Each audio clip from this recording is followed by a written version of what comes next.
for motorcycles. I mean, that was a passion he had. It's a passion my family has. We all ride. We continue to ride. And so we want to spread that message out for others, just to take a look.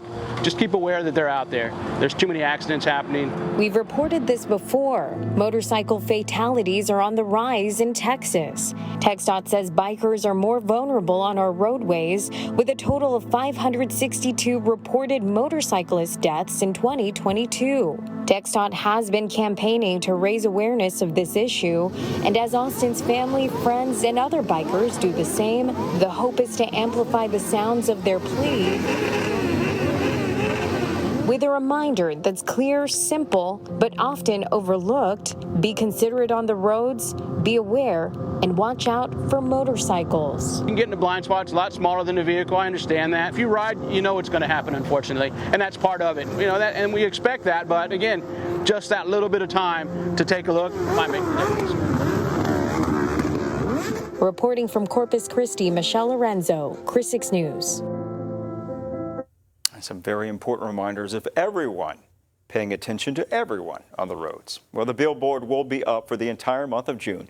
The family is also in talks with city officials to have more signs posted around the streets for motorcycle awareness.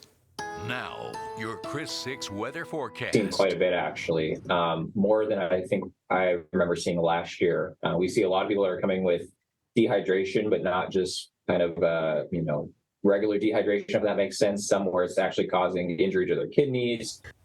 Yeah, weather making big time news these days, huh? This summer, the hospital officials these days are saying that they're seeing more heat related issues than in the past. As you just heard, the most common issue is dehydration. Normally, hospitals see more dehydration cases with older groups, but this summer, they're in it. In patients of all ages they're seeing come into the hospital. But there's one group more at risk than others. People who work outside quite a bit, whether it be construction workers or police officers or firefighters, or anyone who's outside and has that environmental exposure, spending most of their day outside, they're at an increased risk to have heat-related injuries. Best way to avoid a trip to the hospital is to avoid spending too much time in the heat. If you do have to be outdoors, please stay hydrated and also know the warning signs of heat illness. Those include fatigue, thirst, excessive sweating, and an increased heart rate. Chief Meteorologist Dale Nelson joining us right now. Dale, the temperatures this week are not letting up, are they? They're not, and especially the heat index temperatures. And this is day 11 of our heat wave going on. And yes, it's hot, and we have hot weather here in South Texas this time of the year, but not this hot, where the heat index has topped 125 over the weekend. And today it was close to 120, and we still have heat advisories out till 7 o'clock tomorrow night and excessive heat warnings out, too, for most of the area. And right now it feels like 98 degrees outside. Still feels like 101 in Freer and 100 in Refugio. So there's no relief even if you get close to the water. The heat index tonight, our feel like temperature, drops no lower than 89 by 7 in the morning and shoots up to 121 here mid-afternoon tomorrow. 121. It's dangerous anything over about 105. And our hour-by-hour forecast keeps us in the 80s tonight. Southeasterly breeze tomorrow pushes us close to 100 degrees by mid-afternoon. What about rain? We desperately need that as well. And a look at the tropics, which are heating up. And in a few minutes, I'll be back to tell you all about it. Pat? Dale, thanks. Today, an important day in American history, Juneteenth. Later, a look at celebrations taking place all around the country.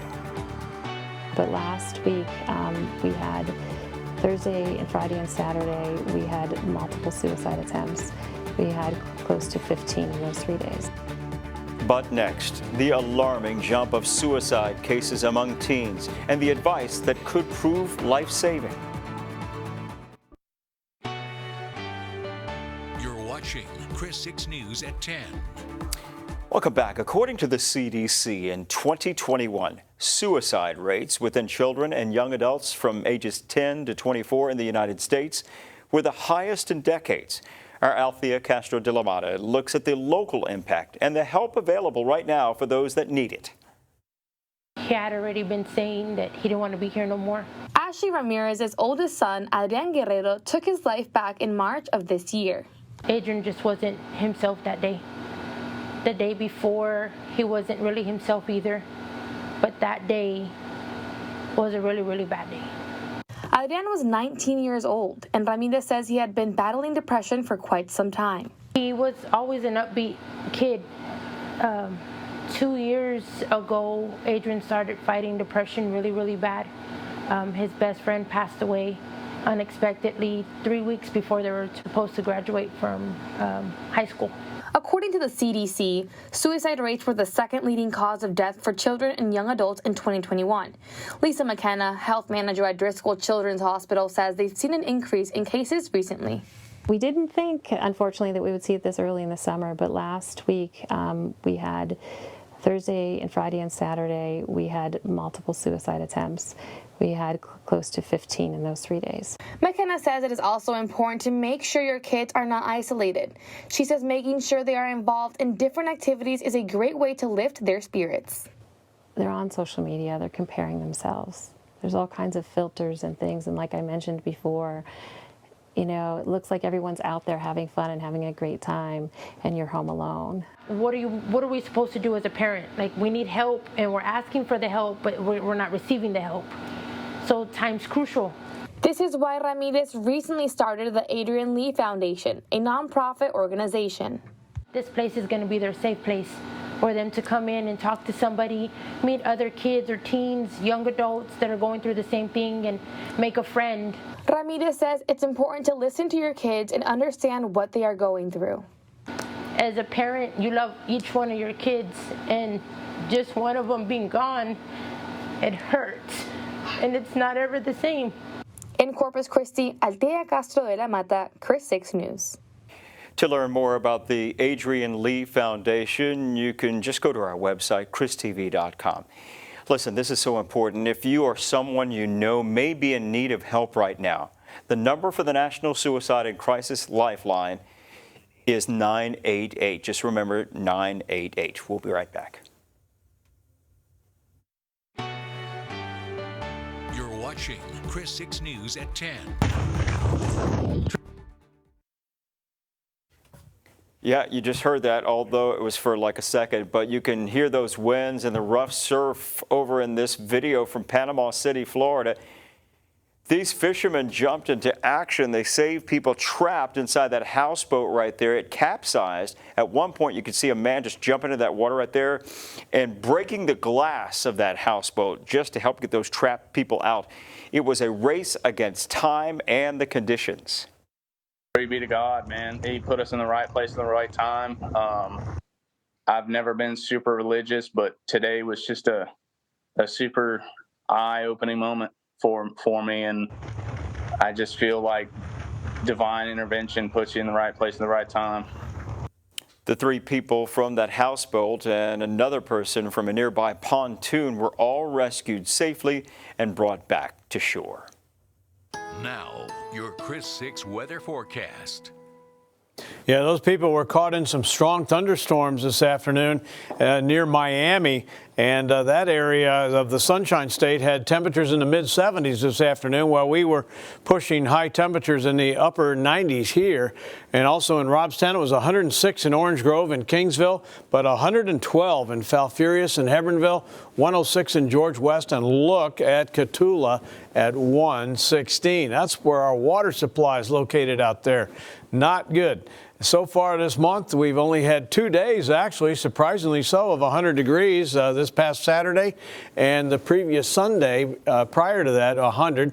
That 87 you see right there, that happened the last time we had rain. That was 2 weeks ago, and so we've gone without rain, and it is very dry. But 97 today.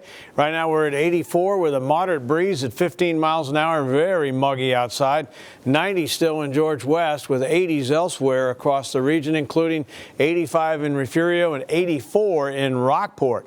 Now, as we take a look at the heat index again tomorrow, topping out in the extreme range around 115 to 120, and on Wednesday above 120. So Wednesday's going to be worse than tomorrow.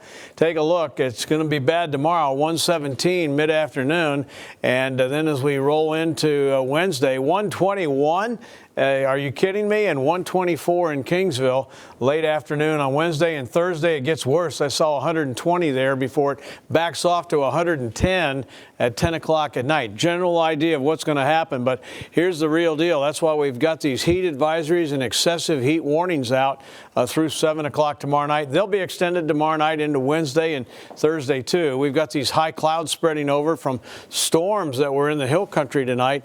That's about over with. Once that dry high backs out of the way a little bit, it will open us up to a little bit of some of this activity coming on into the region. But right now the air is so stable here, and when you need lift, you got sinking air. So that's why that rain quickly goes away, and those clouds go away too over time as well. So here's the dry high right there sitting right over South Texas. That's why that rain disappears on us, and it's been doing so for over a week. And the forecast for the next week is in that brown category, which basically means nothing all the way through next Sunday. There's the upper level high. It does start to drift off to the west very, very slowly. It's still near us here by the end of the week, but by Saturday and into Sunday, it lifts out into New Mexico and West Texas, and we get more of a northeasterly wind aloft. So that'll back our temperatures off a little bit, maybe 2, 3, 4, 5 degrees, but not much. But that low on the East Coast, though, will steer these two weather systems, tropical systems. This is Brett, and eventually this is going to be Cindy right here. That'll be headed to the west initially. But notice what happens. Brett becomes a hurricane by the middle of this week, and then it gradually tries to weaken here a little bit by Saturday near Hispaniola. This system is going to run into wind shear, which will tear it apart. That's what's going on right here, right now. And once it gets into this area, and then it'll make a right turn because of that upper level low sitting out here. In the meantime, there is this system behind it that has a moderate chance of development over the next 2 and 7 days. I think that'll become Cindy later this week. Neither one of them is a threat here. 99 tomorrow, 100 on Wednesday, 99 Thursday, and 98 Friday. Then we start to get a little bit better with mid-90s for highs over the weekend and early next week, and mid-70s for lows. But until then, watch out for the blazing hot temperatures. All right, that's a look at weather. Larissa will be along with sports right after this. You're watching Chris 6 News at 10. Welcome back. Today is June 19th, better known as Juneteenth, and on this day we commemorate the emancipation of enslaved African Americans. During the Civil War, emancipation came at different times for different southern states, and Texas was among the last states to grant slaves freedom. On June 19, 1865, 2 years after President Abraham Lincoln signed the Emancipation Proclamation, Union General Gordon Granger arrived in Galveston and ordered slave owners to release those slaves. At the time, there were about 250,000 slaves in Texas. Juneteenth becomes incredibly important as time goes on to areas in particular that had large black populations. So it was far more prevalent in southern states than it was, say, in western or midwestern states. Juneteenth became an occasion for African Americans to gather, reflect, and honor their ancestors who were slaves. Now it's a day of remembrance, jubilation, and unity within the black community. On June 2021, President Biden signed legislation that made Juneteenth a federal holiday.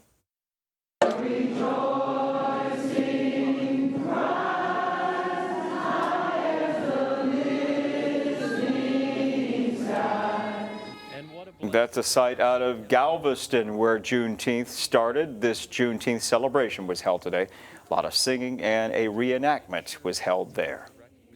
Up next, Larissa tries to catch up with one of the fastest athletes in our area as he tries to grab some attention at a national competition. Stay with us.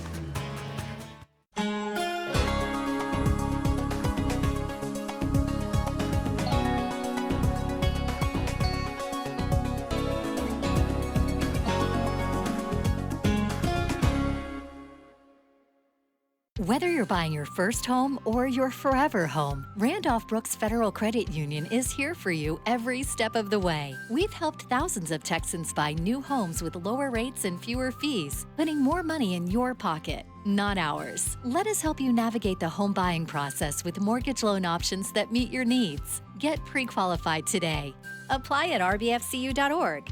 Helping Texans realize the dream of home ownership. It's what we do at RBFCU.